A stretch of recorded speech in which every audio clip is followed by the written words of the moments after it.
The government aims to enroll 2 million new students in TVET institutions by the end of next year to boost technical skills and job creation. Education Cabinet Secretary Julius Ogambo announced the plan during a graduation ceremony at Nyandarua National Polytechnic, urging graduates to become job creators. He also pledged full lab equipment for all secondary schools to strengthen STEM education. We are investing in modernizing equipment and in establishing more institutions for greater reach and inclusion. Through the student-centered funding model, we are providing financial support in terms of scholarships and loans to students on the basis of need so that no one is locked out due to lack of resources. At least 20,000 youth in Gatundu North, Kiambu County are set to benefit from a biogas initiative aimed at harnessing animal waste for energy production.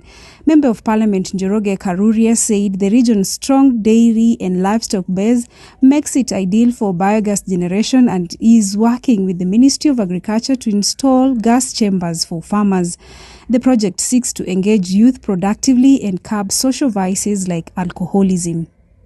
Residents of Kagaene in Tigania West, Meru County staged protest today, blocking the Meru-Mikinduri highway to demand urgent repairs to the dilapidated Miathene, Kagaene, Miomboni Road.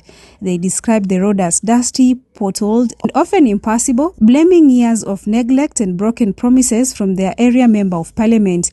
They claim local businesses have been hard hit. United in frustrations, the community is calling on the government to tarmac the road and vows not to relent until action is taken. Wanabiashara, akina mama, wanafunzi, hakuna mtu anapita na njia. President wetu alisimama akauliza ni subcounty gani mwenye aina kilomita moja ya barabara.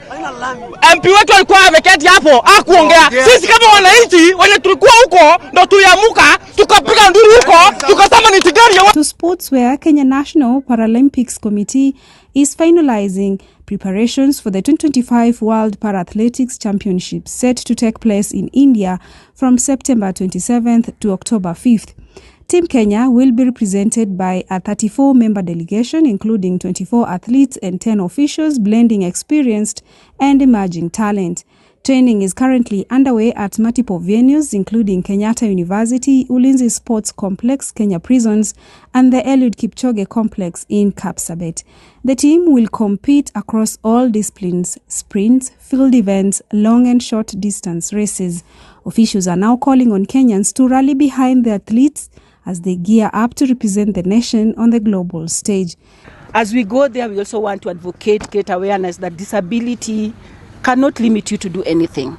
We can work, we can get anything. You can achieve anything that you want in life through your talent. Having talent can take you places. I believe we are going to do our best. Yeah, unlike the previous world champion in 2023, most athletes were still new, and this time we are well prepared.